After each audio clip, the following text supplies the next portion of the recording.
Hoje eu queria compartilhar uma palavra com vocês que o Senhor ministrou na minha vida nesses dias, durante essa semana.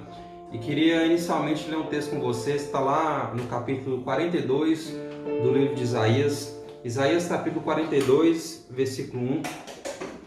A palavra de Deus, ela traz aqui no seguinte contexto, no contexto que o povo de Israel está exilado na Babilônia. O Senhor, através do profeta Isaías, traz algumas sentenças, alguns direcionamentos, algumas profecias para o povo de Israel.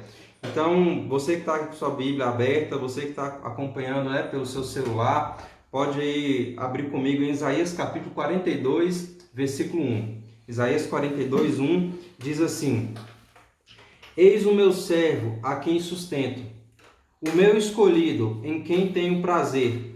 Porém nele o meu espírito, ele trará justiça às nações. O Senhor que está falando, através do profeta Isaías, o Senhor está já profetizando sobre a vinda de Jesus Cristo. Esse versículo que eu li, de Isaías 42, versículo 1, ele que diz: Eis o meu servo a quem sustento, o meu escolhido em quem tenho prazer. O meu escolhido em quem tenho prazer. Esse versículo nos remete à passagem do Evangelho em que Deus olha para Jesus Cristo depois que ele é batizado e diz: Esse é meu filho amado em quem tenho prazer. Então isso aqui já é uma profecia da vinda do Cristo. Porém nele o meu espírito, e ele trará justiça às nações. No versículo 3 diz que com fidelidade ele fará justiça, o servo do Senhor Jesus Cristo. Não mostrará fraqueza, nem se deixará ferir, até que estabeleça a justiça na terra. No versículo 6 diz: Eu sou o Senhor, eu, o Senhor, o chamei para a justiça. Segurarei firme a sua mão, eu guardarei e farei de você um mediador para o povo e uma luz para os gentios. Um mediador para o povo, Jesus Cristo, o nosso mediador, aquele que nos leva ao encontro, à reconciliação com o próprio Deus, com o nosso Pai. No versículo 8 diz, Isaías 42, Eu sou o Senhor, este é o meu nome, não darei a outro a minha glória. O Senhor diz: Não darei a outro a minha glória, nem a imagens o meu louvor. Vejam, as profecias antigas aconteceram e novas eu anuncio. Hoje o Senhor fala: as profecias antigas aconteceram, as novas eu anuncio. Essa é a palavra do Senhor através do profeta Isaías para o povo de Israel no contexto do exílio na Babilônia. O povo de Israel foi levado para a Babilônia, no qual ficou escravizado, exilado ali por 70 anos, e o Senhor traz a seguinte palavra: Vejam, as profecias antigas aconteceram, as novas eu anuncio. Aqui o Senhor, através de Isaías, já profetizava as novas profecias, que seriam a vinda do Cristo para trazer libertação, mas não apenas uma libertação do cativeiro da Babilônia, mas uma libertação espiritual para o povo de Israel. E queria que você acompanhasse comigo o versículo 14 de Isaías 42. Diz assim, o Senhor dizendo através de Isaías: Fiquei muito tempo em silêncio. Fiquei muito tempo em silêncio e me contive calado. Mas agora, como mulher em trabalho de parto, eu grito, gemo e respiro ofegante. Fiquei muito tempo em silêncio, me contive calado, mas agora, como mulher em trabalho de parto, grito, gemo e respiro ofegante. Naquele momento, o Senhor está falando com Israel: olha, eu fiquei calado até agora, mas agora eu clamo. Eu clamo e digo a vocês: enviarei um servo a quem sustentarei. Ele será o Cristo, uma nova profecia, e tornarei retos os lugares acidentados. Versículo 16, tornarei retos os lugares acidentados. Esse foi o propósito do Senhor Jesus aqui na terra. E eu queria falar um pouco sobre você nessa noite, sobre isso, sobre Jesus Cristo, aquele que morreu e ressuscitou por nós, do qual hoje nós celebramos, nos alegramos, porque Ele é a verdadeira Páscoa. Amém, queridos? Vamos orar? Pai, nessa noite eu quero pedir que o Senhor venha me usar, Deus, como ministro da sua palavra, Deus, que o Senhor me instituiu, Pai, em nome de Jesus, Pai, obrigado, Deus, por esse privilégio de pregar a sua palavra, de conhecer a tua palavra, Pai, de ter o Senhor Jesus Cristo, como a sua própria palavra já profetizava em Isaías 42, como mediador entre nós e o Senhor, Deus, aquele que faz a mediação, aquele que liga, aquele que é a ponte, Deus, aquele que é o caminho, Pai, aquele que é luz para os povos, Pai, obrigado, Deus, porque um dia o Senhor instituiu ele como luz para nós, e o Senhor nos deu o privilégio, Deus, de conhecermos dele, Pai, de ministrarmos a sua palavra e de falarmos dele nessa noite, Pai, que o Senhor me dê graça para isso, Deus, abre os nossos corações para sermos ministrados pelo Senhor, Pai, em nome de Jesus, amém. Amém, queridos? Aqui nós vemos no versículo 14 que o Senhor diz: olha, fiquei calado por um tempo, mas hoje eu, como uma mulher em parto, eu gemo, grito e ministro a vocês. Enviarei o meu servo a quem sustento, e ele trará justiça e retidão. Ele tornará retos os lugares acidentados. Ainda no Isaías 42, eu queria continuar com vocês no versículo 18. O versículo 18 de Isaías 42 diz o seguinte: ouçam surdos, olhem cegos e vejam. Ouçam surdos, olhem cegos e vejam. Quem é cego senão o meu servo? O próprio Deus, através de Isaías, perguntando. Quem é cego senão o meu servo? Surdo senão o mensageiro que enviei? Quem é cego como aquele que é consagrado a mim? Cego como servo do Senhor? Você viu muitas coisas, mas não deu nenhuma atenção. Seus ouvidos estão abertos, mas você não ouve nada. Aqui o Senhor está falando, olha... ouçam vocês surdos, olhem cegos, vejam, quem é cego senão o meu servo? O Senhor está falando aqui para o seu próprio povo. Vocês, meu povo, servos, meus servos, a quem eu escolhi, estão cegos. Vocês, mensageiros, aos quais eu levantei, está lá no versículo 19. Aqui é uma menção aos profetas. Vocês, mensageiros, que eu enviei, que eu estabeleci, vocês, profetas, estão surdos. Quem é cego senão meu servo, o povo? Quem é surdo senão mensageiros, profetas? E não porque nós não podemos tomar nessa noite fazer menção aos líderes da igreja. Líderes da igreja que têm pregado aquilo que não vem da parte do Senhor, que estão surdos àquilo que o Senhor tem ministrado nesses dias. Uma igreja que tem se tornado cega diante daquilo que o Senhor tem mostrado, diante dos sinais que Ele tem trazido nesses dias e até as décadas atrás. Quantas vezes nós já vimos o Senhor... não que o Senhor esteja trazendo algum tipo de castigo para a humanidade, mas todas as coisas vêm dele. Tudo vem do Senhor, Ele está sentado num alto trono, onde Ele governa todas as coisas. A igreja ela tem sido ministrada, os ministros eles têm pregado, mas será se eles têm pregado o verdadeiro evangelho? O evangelho de arrependimento, o evangelho que salva, o evangelho que é graça, mas também que transforma, que justifica e que santifica. Esse é o verdadeiro evangelho. É isso que os ministros, que os mensageiros do Senhor têm que pregar. Nós como pastores, nós como líderes, você que é líder, você que é um profeta, você que ministra a palavra, não seja um mensageiro surdo que tapa os ouvidos para aquilo que o Senhor tem trazido para que você traga nesses dias. E você que é povo, você que é servo, você que é igreja, mesmo você não tendo uma posição de autoridade para ministrar a palavra de Deus, em uma posição de liderança, que você não seja cego como o povo era naquela época. O Senhor aqui, antes do versículo 18, na minha Bíblia, na NVI, diz a cegueira de Israel. Não seria também a cegueira da igreja nesses dias? É um tempo que a igreja tem que abrir os olhos e os líderes abrir os ouvidos para ministrarem aquilo que o Senhor tem direcionado nesses dias. No versículo 24 de Isaías 42 diz assim: quem entregou Jacó? Quem entregou Jacó? Não foi o Senhor contra quem temos pecado? Naqueles dias, o povo vivia no exílio da Babilônia. E se você vê no livro de Reis e no livro de Crônicas, você vê que o povo foi levado em exílio para a Babilônia porque ele pecou diante do Senhor. E assim o Senhor faz a seguinte pergunta aqui em Isaías 42, 24. Quem entregou Jacó? Quem entregou Israel para a escravidão da Babilônia, para o exílio da Babilônia, foi o próprio Deus. Não foi o Senhor contra quem temos pecado. O exílio da Babilônia foi uma palavra de Deus se cumprindo, uma palavra de exortação trazida pelos profetas, e o povo, ao invés de seguir os profetas eram perseguidos, eles não eram ouvidos. Então esses dias são dias que a igreja tem que se levantar em justiça, se levantar em arrependimento, se levantar em santificação, manifestando aquilo que ela é, justificada em Cristo, porque quem é justo é porque é justificado em Cristo, mas pratica atos de injustiça. É tempo da igreja se levantar, abrir os seus olhos para não ser cega como o povo de Israel era naquela época. São dias que os profetas, que os líderes, que os pastores, aqueles que pregam a palavra, os mensageiros do evangelho, não sejam surdos como os profetas eram naquela época, com exceção de alguns como Isaías. Amém, queridos? Mas existe uma palavra de alento, existe uma palavra de esperança. O Senhor fala no versículo 4 de Isaías 43, 4. O Senhor diz ao povo de Israel: você é precioso, você é honrado à minha vista, porque eu o amo. Você é precioso, palavra para a igreja nesses dias. Você é preciosa, honrada à minha vista, eu o amo. Essa era a palavra para o povo de Israel na época, essa é a palavra para a igreja. Versículo 5, não tenha medo, pois estou com você. Do Oriente trarei seus filhos, do Ocidente ajuntarei você.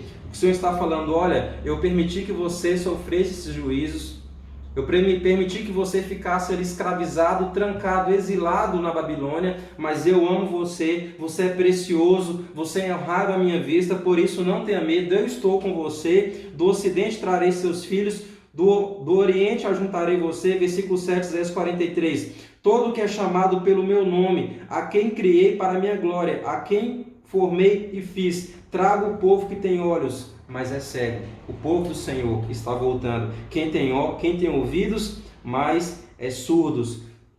Essa palavra fala de um povo que estava desviado, um povo que estava distante. Queridos, esses dias eu acredito que são os dias para a igreja se ajustar, sim, mas são dias para que o Senhor traga também aqueles que estão desviados. Essa é a palavra do Senhor para o povo de Israel na época, palavra do Senhor para a igreja nesses dias. Eu creio nisso, o Senhor tem ministrado isso de maneira muito forte para mim nesses dias. Sim, nós estamos passando por um tempo de estarmos presos, estarmos trancados, sem poder nos ajuntarmos, sem podermos publicamente e fisicamente pregar a palavra de Deus, a não ser na internet, como nós estamos fazendo aqui hoje, como todas as igrejas têm feito nesses dias, mas são dias que a igreja também pode ficar tranquila, a igreja não precisa ter medo, porque a palavra diz que o Senhor está conosco e trarei os seus filhos que estão afastados, ajuntarei de você de todos os lugares. São dias que o Senhor também vai restaurar aqueles que estão perdidos. Sim, nós estamos aqui hoje ministrando a palavra, nós estamos na presença do Senhor, mas existem filhos que estão perdidos, e o Senhor usará essa situação para trazê-los de volta à casa, à morada do Senhor, para junto ao rebanho. As ovelhas perdidas estão sendo resgatadas, eles estarão de volta. Tenho certeza que você pode lembrar na sua mente aí de algum irmão, de alguém da família do Senhor, alguém do corpo de Cristo que se desviou. Tenho certeza que com o mínimo esforço você consegue lembrar de pelo menos uma pessoa. Querido, reforce a sua intercessão por essas vidas nesses dias, porque esses dias são dias de restauração que o Senhor está trazendo a igreja para os fundamentos. Por que eu creio nisso? Porque o Senhor diz no versículo 13 de Isaías 43, agindo eu, quem impedirá? Agindo eu, quem impedirá? Versículo 13, Isaías 43, o Senhor é o nosso Redentor. Versículo 14, agindo eu, quem impedirá? O Senhor é o nosso Redentor. O Senhor diz em Isaías 43:15, eu sou o Senhor, o Santo de vocês, o Criador de Israel, o seu Rei. O Criador de Israel, o seu Rei. Assim diz o Senhor, aquele que fez um caminho pelo mar. O Senhor está falando para Israel, olha Israel, você se lembra que eu sou aquele que fez um caminho para você pelo mar? Para que você atravessasse o mar vermelho, uma vereda pelas águas violentas, ou seja, um caminho pelo mar agitado, o mar vermelho, que fez saírem juntos os carros e os cavalos, o exército dos seus reforços, junto com o povo de Israel. O Senhor mandou atrás os cavaleiros do faraó, os cavaleiros do Egito, os carros, os cavalos, o exército, os reforços, e eles jazem ali.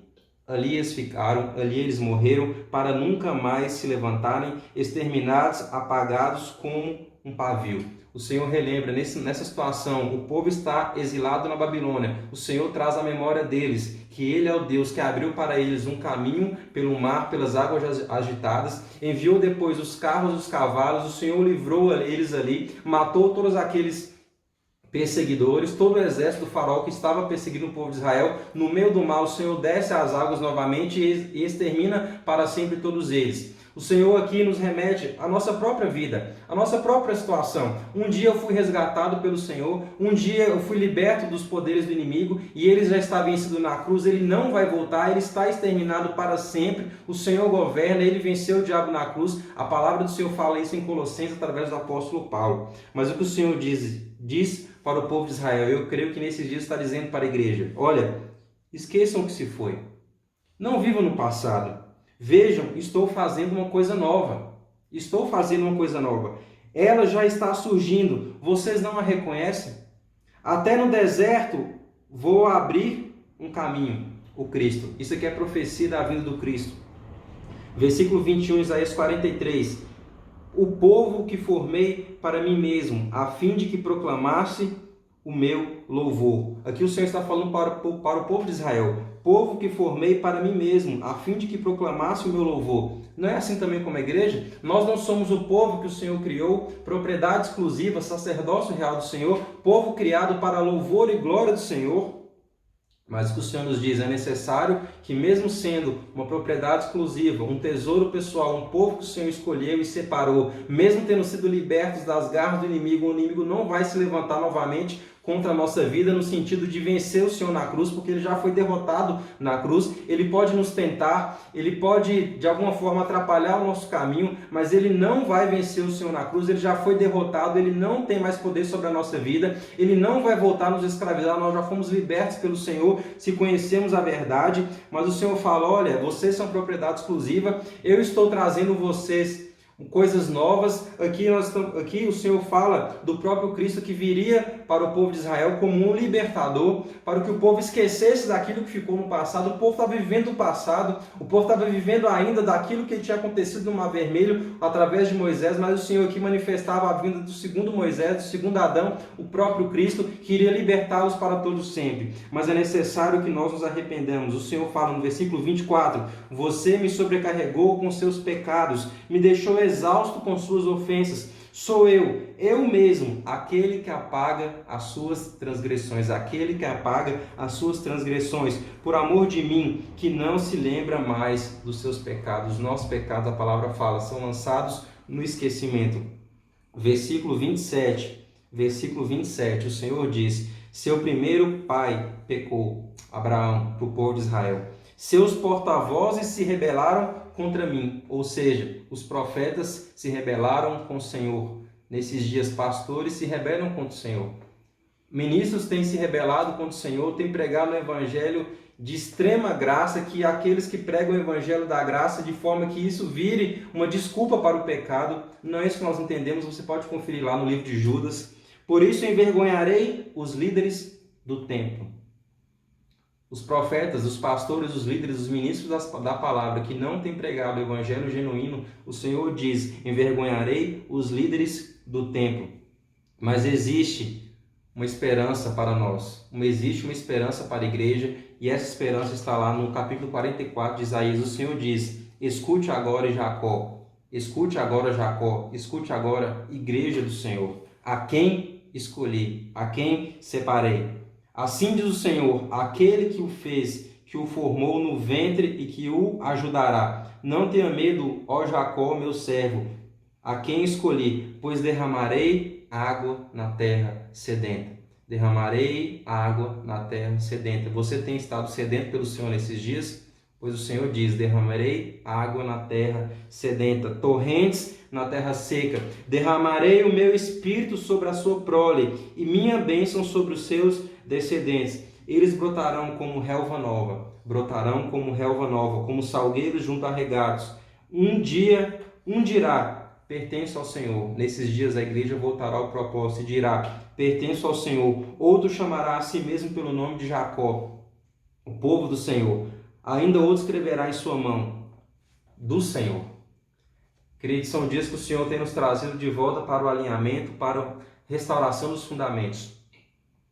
Essa primeira parte da palavra eu ministrei aqui o Senhor no contexto do exílio da Babilônia, já trazendo a profecia do novo, uma nova profecia, a vinda do Cristo. Como nós sabemos, ela já aconteceu. Ainda era uma profecia para o povo de Israel naquela época, mas ela já se cumpriu há mais de 2000 anos. Cristo morreu numa sexta-feira e ressuscitou no domingo de Páscoa. Uma igreja que pode estar vivendo em alguma parte dela, parte da igreja que pode estar vivendo no pecado, mas existe uma esperança de retorno, existe uma esperança de santificação, de volta. Nesses dias nós temos que nos ajustar, nós temos que nos realinhar aos fundamentos. Um exemplo que eu queria dar para vocês, uma palavra que eu queria deixar para vocês, é em relação ao evento que nós tivemos no início do ano, que foi o Descende.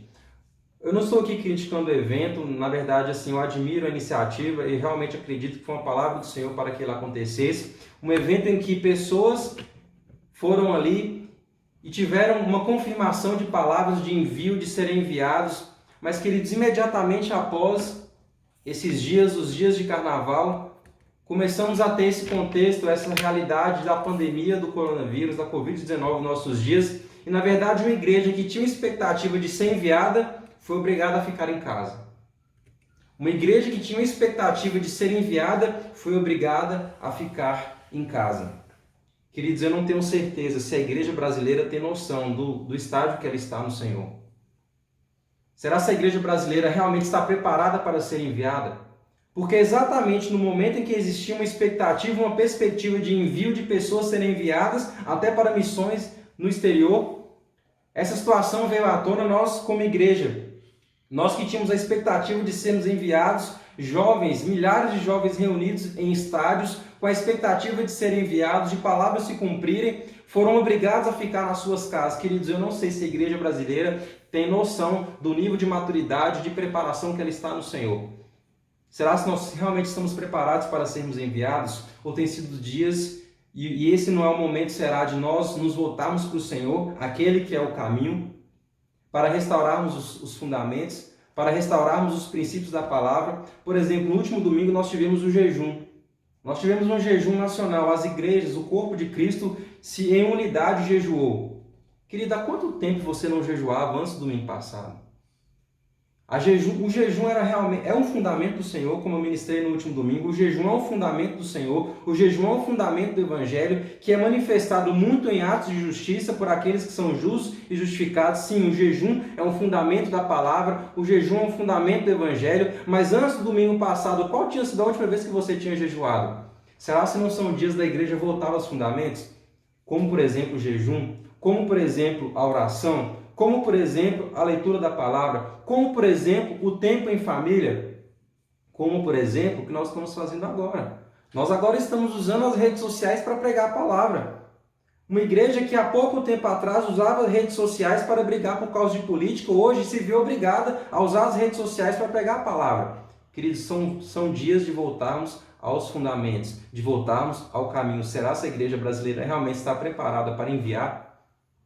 Ou é um momento que o Senhor está nos direcionando para voltarmos ao caminho, voltarmos aos propósitos? Um povo que antes estava cego, mas agora vai ver. Líderes, mensageiros que estavam surdos ao Senhor, mas agora vão ouvir e vão manifestar aquilo que o Senhor está falando na intimidade do nosso quarto, como pastores, como líderes, ministros da palavra. São dias de voltarmos aos fundamentos, de jejum, de oração, de leitura da palavra, de tempo em família, usarmos do jeito que nós pudermos as redes sociais ou qualquer ferramenta para pregar o Evangelho, não para gerar divisão entre nós, com defesas por uma linha política A, uma linha política B, uma igreja que se envolvia nas redes sociais só para brigar sobre política. A igreja, há 3 anos atrás, praticamente ia para a rede social só para brigar por causa de política. Hoje a igreja é obrigada. A igreja hoje tem sido obrigada a se voltar para as redes sociais para pregar o Evangelho. Essa é a missão da igreja. Eu postei esses dias na minha rede social, na sexta-feira, um vídeo. A missão da igreja, queridos, é pregar o Evangelho. A missão de Cristo aqui na terra é manifestada pelo seu próprio nome, Jesus. Aquele que salva o mundo, o povo dos seus pecados. Como ele salva? Morrendo e ressuscitando. Hoje é dia de domingo de Páscoa. Mas também trazendo sobre nós, sobre os discípulos inicialmente, e sobre a igreja, a missão de pregar o Evangelho, sermos testemunhas do Senhor. Essa é a missão da igreja. Hoje são dias da igreja manifestar aquilo que ela foi chamada para ser, uma mensageira, uma igreja missionária que prega o Evangelho, que ministra a palavra do Senhor. Eu entendo que é necessário que nós nos ajustemos ao Senhor, nos ajustemos ao Senhor, aos planos que Ele tem para nós, mas tudo deve ser feito através do Cristo e em Cristo, que é o fundamento de todas as coisas. Ele é o caminho. O que o profeta Isaías, o que o Senhor diz aqui em Isaías 41, 42, 43, 44, quando ele fala de profecias novas, coisas novas, é o próprio Cristo. É o próprio Cristo, é o caminho, é o servo que seria sustentado, é aquele que o Senhor olha lá do céu e fala: esse é o meu escolhido em quem tenho prazer, sobre ele derramarei o meu espírito, ele endireitará as veredas, ele trará tudo plano. É o Cristo. A igreja hoje tem que se voltar para o Cristo, para a palavra, para o Cristo que é a palavra encarnada. Mas esses dias eu estive pensando e refletindo comigo, e eu queria que o Espírito Santo ministrou. Mas como nós vamos aprender com Cristo? Esses são dias de tribulação, dias de angústia. E o Senhor me fez lembrar de duas situações em que o Senhor Jesus, no Evangelho, passa por tribulações. Você vê o Senhor com os discípulos em um barco, e a palavra fala que uma grande tempestade toma aquele barco e a água começa a entrar naquele barco. Está Jesus e os discípulos. E a palavra fala que Jesus está ali no barco, no fundo, no canto do barco, dormindo. E os discípulos ficaram com medo. Querido, os discípulos tinham razão, tinham motivo. Sim, os discípulos tinham motivo para estarem com medo, porque a palavra fala em um dos evangelhos, se eu não me engano, Lucas, que eles estavam em perigo. O evangelho fala que os discípulos no barco, em meio à tempestade, eles estavam em perigo. Mas nós vemos Jesus, segundo o evangelho, dormindo. Jesus estava dormindo, os discípulos vigilantes. Só que no Getsêmani, o Senhor chama 3 apóstolos, Pedro, Tiago e João, para estarem com ele. E naquele momento, quem dorme são os discípulos, e o Senhor estava vigilante. Então, no barco, a tempestade, o Senhor dorme, os discípulos com medo, acordados, vigilantes. No Getsêmani, no contrário, o Senhor acordado, em vigília, e os discípulos dormindo. Qual é a diferença? Porque em um texto, os discípulos acordados, Jesus dormindo. Isso no barco, em meio à tempestade. No outro, os discípulos dormem e Jesus vigilante, em oração, angustiado, clamando ao Senhor. Nós podemos aprender nessas duas situações. Quem estava certo? Os discípulos ou Jesus? Nas duas situações, obviamente, Jesus estava certo. A atitude dos discípulos era uma atitude totalmente desalinhada conforme aquilo que o Senhor esperava deles naquela situação. São dias de nós nos alinharmos àquilo que o Senhor espera de nós nessa situação. Nós estamos em uma situação de luta, numa situação de angústia, de tempestade, assim como os discípulos estavam no barco e assim como Jesus estava no Getsêmani. No barco, vamos falar da situação que os discípulos enfrentaram no barco em meio à tempestade. Jesus estava dormindo. A relação é que Jesus, nesses dias, a igreja, corpo de Cristo, o Jesus manifesto, a igreja, nós somos o corpo de Cristo. Nesses dias de angústia em que as pessoas lá fora estão com medo. E na verdade, assim como as pessoas sentem medo, assim como os discípulos sentiram medo no barco em meio à tempestade, e eles tinham razão porque eles estavam em perigo, segundo o Evangelho, nesses dias as pessoas estão com medo, as pessoas estão apavoradas, com medo de perderem a sua vida, de perderem a vida de pessoas idosas, pessoas em grupos de risco, com medo de perderem seus empregos. As pessoas estão apavoradas e elas têm razão, elas estão em perigo. Nós estamos em dias de luta. Eu tenho orado nesses dias para que o Senhor dê sabedoria aos nossos governantes e que o Senhor abrevie esses dias, porque são dias de lutas, dias de angústias, realmente. São dias de angústia, não adianta nós fecharmos os olhos para isso. As pessoas estão com medo, os discípulos estavam com medo em meio à tempestade, o povo, o mundo lá fora está com medo. Mas o que Jesus fazia no barco? Jesus dormia. Por que ele dormia? Era uma atitude de desprezo em relação ao medo deles? Não, porque Jesus confiava no seu Pai. E são dias da igreja, como corpo de Cristo. Não é dia, não necessariamente da igreja estar dormindo, mas da igreja estar descansando, confiante no Senhor dos Exércitos, que é aquele que governa, aquele que é soberano. Enquanto o mundo está apavorado, a igreja confia no Senhor. A igreja confia no seu Redentor, aquele que ressuscitou, aquele que vive. Enquanto o mundo está apavorado, com razão, porque corre perigo, nós estamos descansando no Senhor. Nós confiamos no Senhor e nele nós temos paz. Mas nós vamos ignorar o medo das pessoas? Jesus ignorou o medo dos discípulos no barco? Não. Jesus viu que eles tinham medo, Jesus viu que a fé deles ainda era pequena, como ele mesmo diz, vocês que têm a fé pequena, o que Jesus faz? Jesus acalma a tempestade.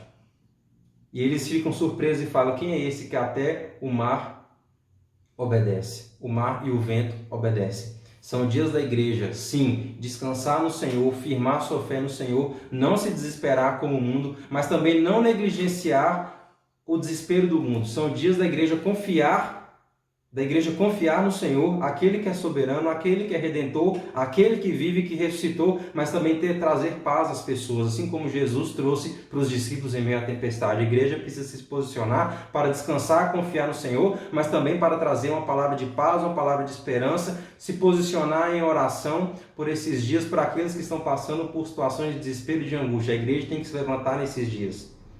Vamos para o Getsêmani, uma situação que é ao contrário.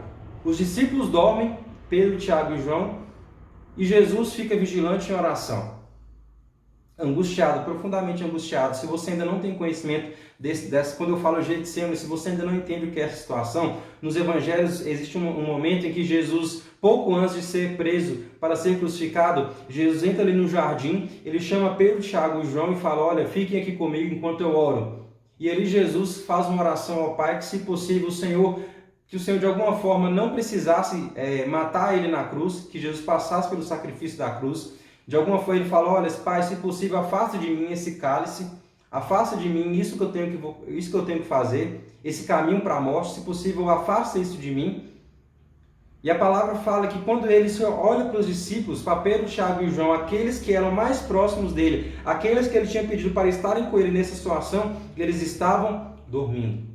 Ao contrário, Jesus, diante dessa situação, uma situação também de tribulação, de tempestade, de profunda angústia na sua alma, a palavra fala que Jesus estava profundamente angustiado. Você pode conferir nos evangelhos, no Getsemane, a palavra fala que o Senhor estava profundamente angustiado. E os discípulos, os mais próximos, Pedro, Tiago e João, dormiam enquanto ele estava vigilante. O contrário do que aconteceu no barco. Nesses dias, como eu tenho ministrado nesses cultos online, são dias que a igreja tem que olhar para a situação e se posicionar e entender aquilo que está acontecendo.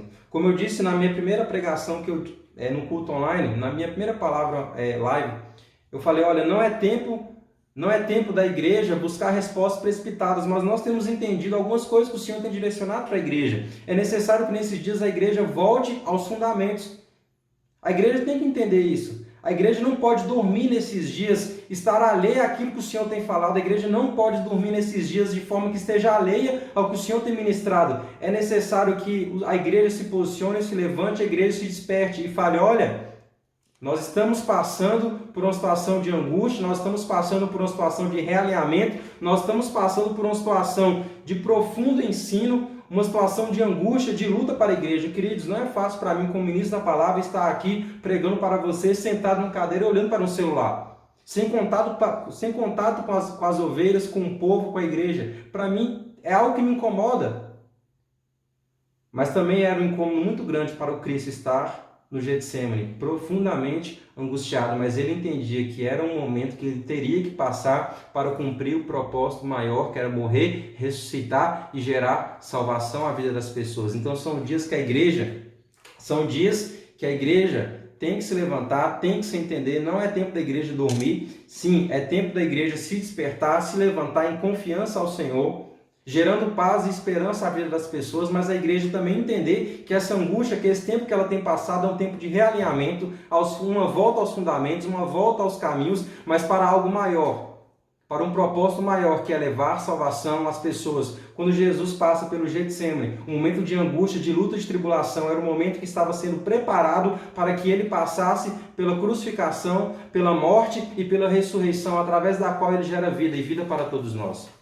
São dias que a igreja passa de angústia, mas para um propósito maior, gerar salvação. Mas também são dias que a igreja é levada à obediência. A obediência que leva ao cumprimento do propósito. A palavra fala em Hebreus capítulo 5 que o Senhor Jesus Cristo aprendeu a obediência por aquilo que sofreu. Hebreus 5 diz isso, você pode conferir. O Cristo aprendeu a obediência pelo que sofreu. Ele aprendeu a obediência pelo que sofreu e foi aperfeiçoado para ser o autor da salvação.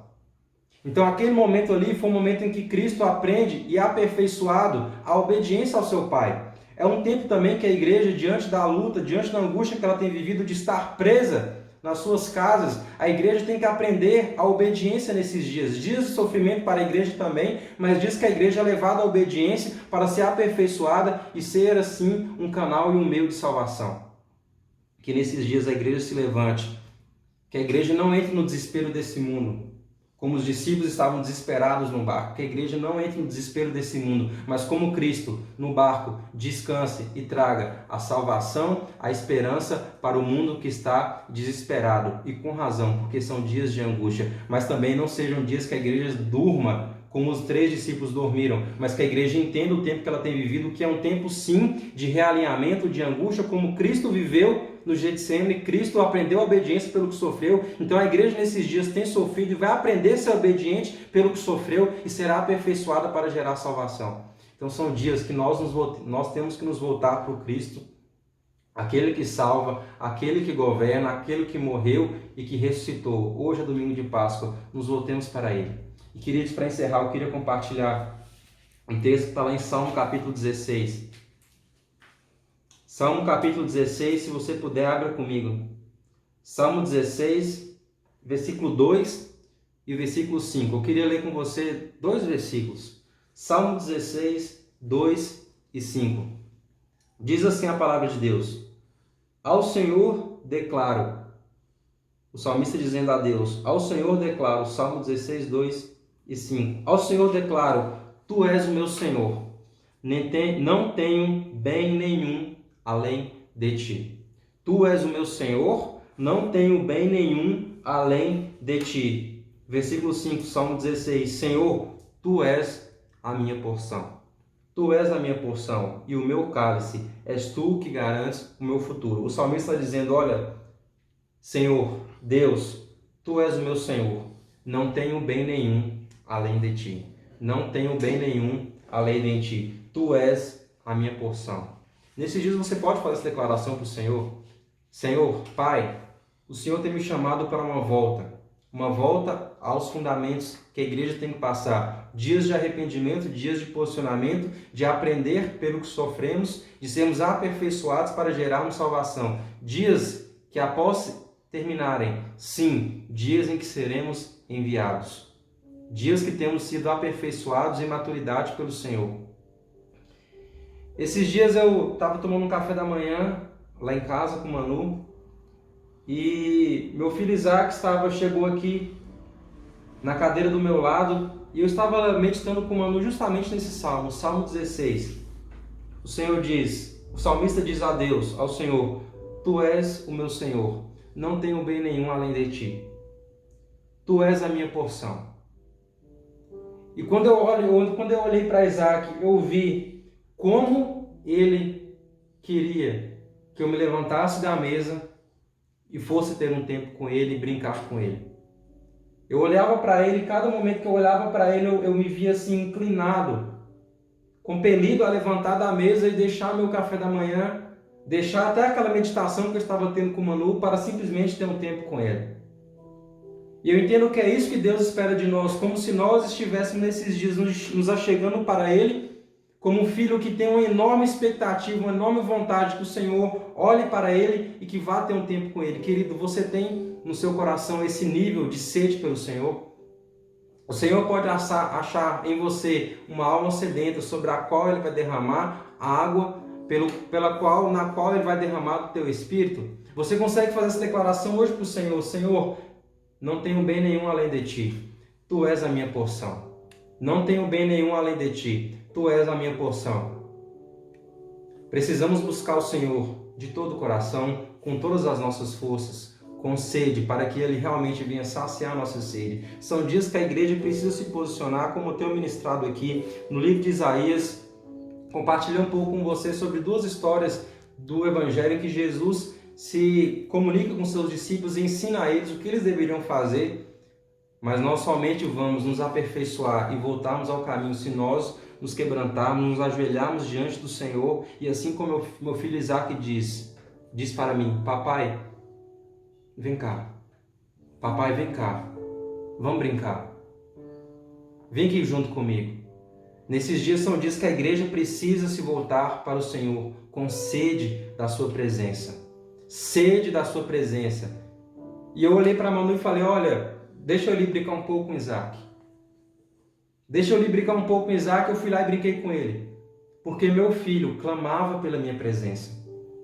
Você tem clamado pela presença do Senhor nesses dias? São dias de nos voltarmos para termos realmente prazer na presença do Senhor, como alma sedenta, na qual o Senhor vai derramar da sua água e do seu Espírito.